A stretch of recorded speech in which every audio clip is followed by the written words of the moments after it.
Ito ang papasok namin. Yan ang buntot. Dito ang buntot mga guys.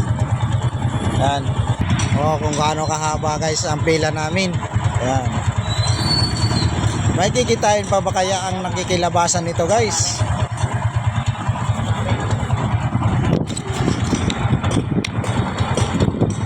Dito na tayo sa gitna guys. Yan. Sa gitna ako. Yes. May kikitain pa ba kaya yung nakikilibasan? Ito, matanda. Tumanda na. Wala nang buhok.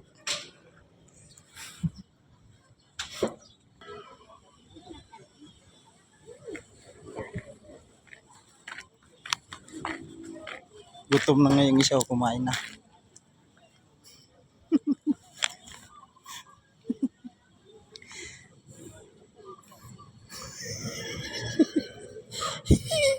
Yung isa naiinip na. Naka number 4. Yung isa nagkakape. Puno na yung circle. Busog na yung isa Nagbabaw na lang sa sobrang haba ng pila. Tsaga lang. Tsaga. May kikitain pagkabang yung nagikilabasan.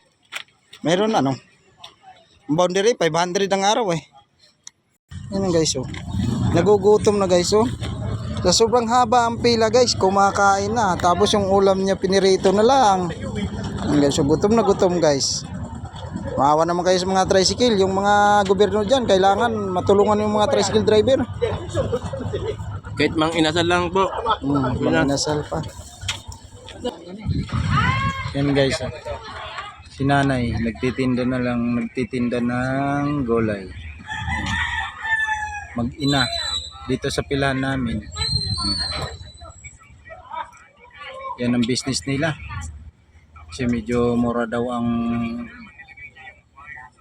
gulay ngayon na ginawa nilang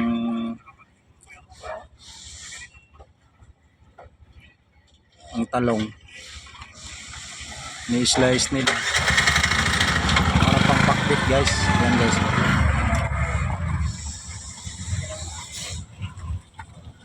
Paano? Guys. Yan ang dulo guys. Yan. Kung gaano kahaba ang pila namin.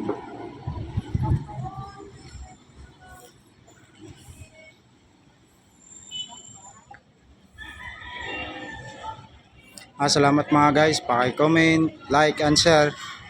Salamat mga guys. God bless you all.